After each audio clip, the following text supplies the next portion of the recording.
Jokowi memang sangat pantas dipenjara. Oleh Sholihin MS, pemerhati sosial dan politik. Forum Rakyat FNN.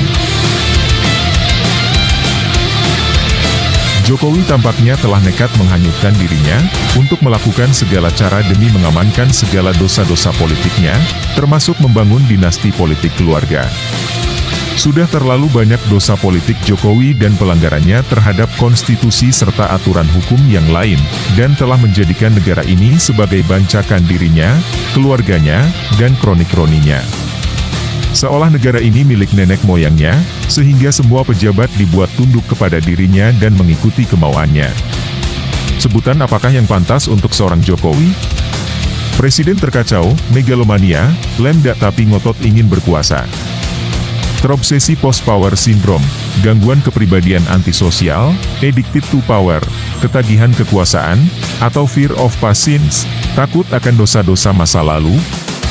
Jika presiden sebelumnya di akhir pemerintahan ingin mengukir sejarah indah yang bisa dikenang bagi rakyatnya, kalau Jokowi justru dikenang karena keserakahannya, yang tanpa punya rasa malu. Paling tidak, ada 11 dosa politik Jokowi yang akan dituntut dan harus diproses hukum. Pertama, melakukan kecurangan pemilu. Curang menjadi jalan untuk mendapatkan apa yang diinginkan. Orang yang telah berbuat curang sekali, tapi tidak menyesal dan tidak takut dosa, maka orang ini cenderung untuk terus-menerus berbuat curang. Jika saja hukum bisa ditegakkan secara adil, para pelaku kecurangan sudah pasti akan dihukum berat. Walaupun dia seorang presiden, jika terbukti curang seharusnya sudah dimaksulkan oleh MPR, karena kemenangannya tidak sah. Tapi ini justru merancang lagi untuk curang di Pilpres 2024. Kedua, menggunakan ijazah yang diduga palsu. Ini juga aneh. Kenapa persyaratan paling awal dan mendasar bisa sampai lolos seleksi? Sudah begitu rusakkah moralitas para pejabat KPU, Bawaslu dan MK? Ketiga, kriminalisasi ulama dan pendakwah yang vokal menegakkan amar ma'ruf dan nahi munkar. Kesaliman luar biasa ditunjukkan rezim ini kepada para ulama garis lurus, khususnya yang vokal menyerukan ditegakkannya kebenaran, kejujuran dan keadilan. Mereka ada yang dikucilkan, dipersekusi, diintimidasi, dibui, disiksa, sampai ada yang harus kehilangan nyawa. Keempat, bertanggung jawab atas terjadinya pembunuhan di berbagai tempat selama rezim Jokowi berkuasa. Terutama kasus tragedi KM50, kasus 21 hingga 22 Mei yang menewaskan 9 orang, meninggalnya 894 petugas KPPS, terbunuhnya lebih dari 200 orang di Stadion Kanjuruhan, dan lain-lain. Kelima, membackup terjadinya korupsi, kolusi dan nepotisme. Dimulai dari dirinya, anak-anaknya, mantunya, kerabatnya, dan kronik-kroninya. Baru di era Jokowi korupsi sangat ugal-ugalan tanpa penanganan serius. Yang terjadi cuma pencitraan dan penanganan hukum tebang pilih. Uang negara benar-benar jadi bancakan para pejabat maling. Demikian halnya Jokowi, seorang presiden yang telah menyalahgunakan kekuasaan untuk nepotisme. Keenam, membungkam dan menjadikan DPR hanya jadi tukang stempel pemerintah. Di era Jokowi, anggota DPR MPR benar-benar impoten dan mandul, hanya jadi tukang stempel rezim. Sudah berkali-kali Jokowi melanggar konstitusi, tapi dibiarkan. Bahkan, Ketua MPR ikut-ikutan jadi penggaung penundaan pemilu. Untung saja, rakyat banyak yang menolak.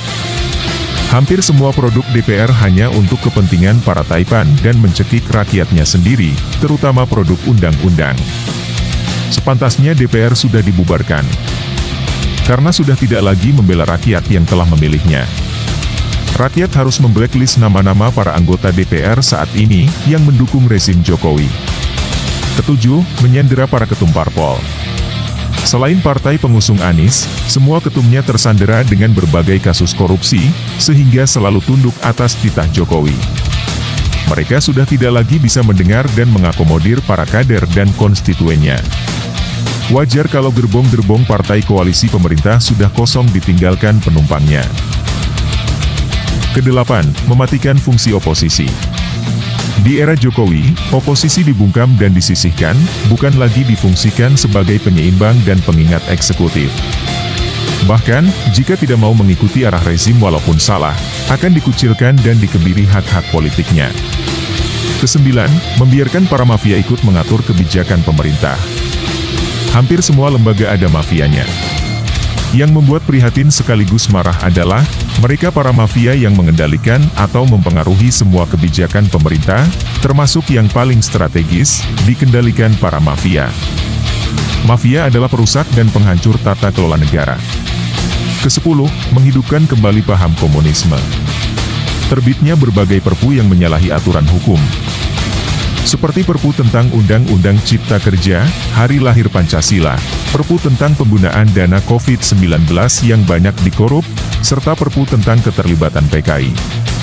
Perpu tentang rehabilitasi para tokoh PKI yang dikeluarkan Jokowi itu penghinaan terhadap bangsa Indonesia.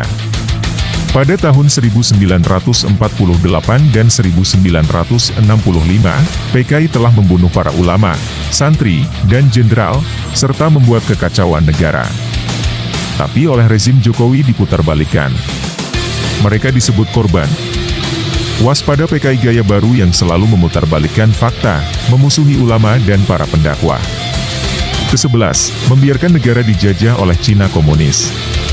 Cina telah menguasai berbagai bidang strategis di Indonesia, mulai dari pulau reklamasi, penambangan, ekonomi, politik, hukum, sebagian teritorial, bahan baku proyek Cina, kebijakan di Polri, sampai kepada masalah tenaga kerja pun dari Cina.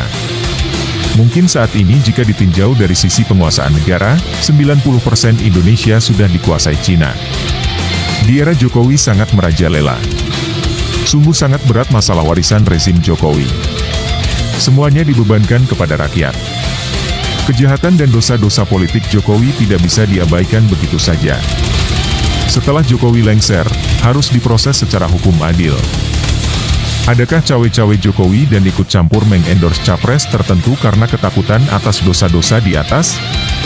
Yang jelas, setelah Jokowi lengser, penjara sudah menantinya.